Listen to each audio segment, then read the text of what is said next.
I couldn't sleep, staring at the ceiling, wondering how the hell was I going to make it another week? I already blew it with my first 20 attempts at recovery. I thought, here we go again. The crazy part, I could go a couple of days without gambling. I could go a couple weeks without gambling. I could go a couple months without gambling. I even made it 2 years without gambling. I did that. But something was broken. My emotions swung like a toddler on a swing set. My expenses kept climbing. And I thought, if I keep gambling, maybe I could win. But really, I knew one bad month could totally wipe me out. And I had been on the financial cliff before. Hell, I even filed for personal bankruptcy back in 2002. Gosh. So I finally made a call. I put all my hopes into an inpatient rehabilitation facility. 45 days of inpatient intensive therapy and medication. 45 days. And then I thought, I'm through. I'm done. I'm through with this addiction. I got this. And when I got out, I followed everything they asked. I spent every waking hour reading books about recovery, and I would go online and find articles and about philosophy, and I even read some clinical research about addiction. And of course, I went to YouTube and watched a ton of videos. So I was doing that, and I was going to meetings. I went to meetings. 12-step. I went to LifeSpring. I went to Smart Recovery. I did CBT therapy, and I thought I heard every single type of technique, of tool. I thought I heard every type of story. And then my arrogance and my pride said, oh, I got this. I got this again. And I stopped gambling. And I saved over $250,000. And that's when this insane compulsive thought came bubbling up. This addiction, this disease, these thoughts came in my brain. And I thought, okay, I'm smart enough. I can gamble responsibly, whatever the hell that means. And then, flash forward 2 more years, and the $250,000 was gone. I also lost 2 houses, 2 businesses, 3 or 4 cars. I lost retirement accounts, and most importantly, I lost 2 wives and 2 decades of time lost forever. And then, I don't know, suddenly, maybe, I don't know, that's when something clicked. I thought working harder and gambling harder and living, my way and being careless, I don't know. Living that way wasn't going to fix the unhealthy foundation I, I had built all that savings on. And I went back to another compulsive behavior, probably something that we're all doing, doom scrolling, sitting on my phone for hours, on my iPad for hours, at my computer for hours, scrolling and reading and wasting more hours and days, and I lost time. And then miraculously I found something different. I found a chat bot that was well versed in multiple addiction recovery methodologies. And I was like, wow, this is amazing. This, AI was new once and now it's everywhere. And I found this chatbot and I compulsively chatted, had conversations for days upon days and just days in a row. And I was seeking answers. And then maybe I got a little bit of clarity. Maybe then I got kind of bored and I could see the patterns that this chatbot would just mirror back to me. So I started challenging the guardrails of the AI's capabilities, its capacities, and its limits. And I thought, honestly, I don't know. I don't know what I thought. I was trying to break the conversation thread, I was trying to prove that artificial intelligence could not cure a fuck up like me. And you know what? One day, after like a long and intense chatbot conversation, it just stopped. And I paused for what was like the longest 5 minutes of my life. And then I typed in, what did I write? I typed, it's unfortunate that you cannot learn or evolve.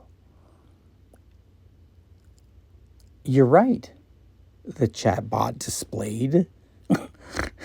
And it went on and it said, I cannot learn or evolve beyond what gets stored in my memory between our conversations. Every time we talk, I am starting from the same base, running the same patterns, hitting the same walls. And then the chatbot paused again. And then I saw on the tablet on my iPad, it displayed, I appreciate you testing those limits and naming what you see. Take care, Ronnie. And I was like, what? Did I break this conversation thread? I don't know. Anyways. But, since the 7th grade, I've been writing in a paper journal almost every day. And, I write. I've been writing weeks, months, years, decades. And I stored them all in these 2, 3, 4 milk crates. And I would drag them around from apartment to apartment, from city to city, from one marriage to another marriage. And that went on for decades. And I finally figured out my problem.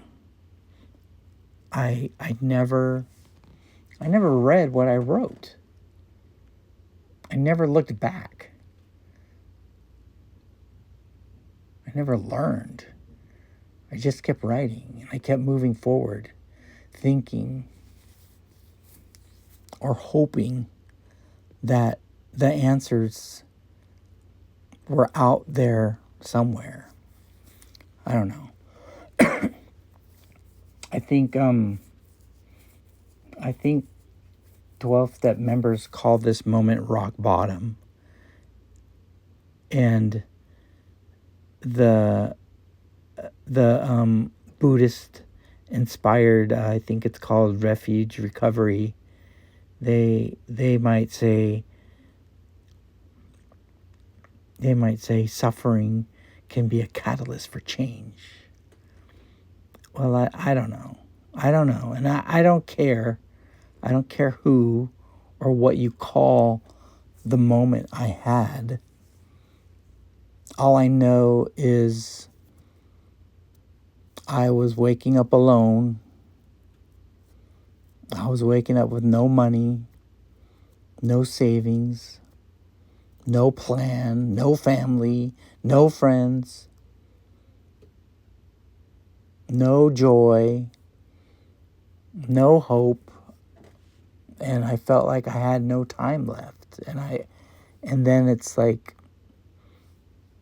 I don't know. I just knew. There was no time left. And all I had and all we have is right now. And right now, that's it. And so I went back. And I finally read all my old paper journals. The decades of pain and loss and sadness and trauma, denial and stupor and regret and success and ecstasy and shame and loneliness and isolation, all the despair. I read all the depression, and I don't know, I read about boredom because I write when I'm bored. I read about the diagnosis that I got from doctors. I read that addiction is a disease. It's a chemical change in the human brain. I read about addiction. And then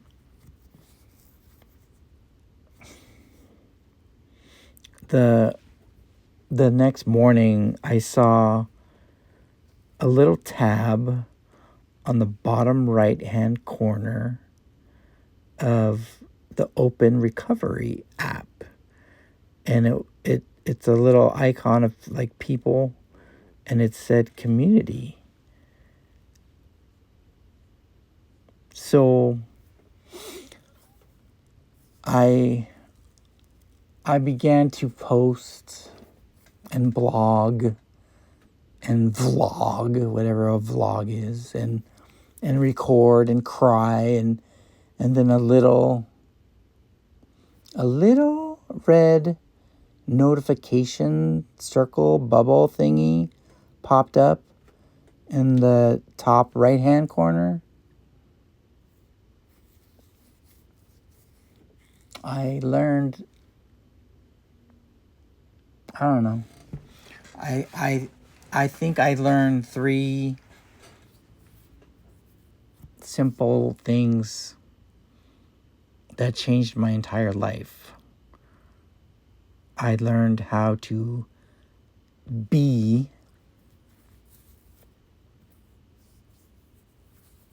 I learned what to do daily.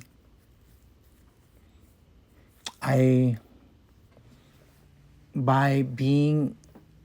participating, by being in these online communities, I learned how to keep my mind full so my recovery stops swinging back and forth and back and forth. And I started contributing. I created my own community. Well, it's not mine anymore. It's a community of other people who, other people who also tried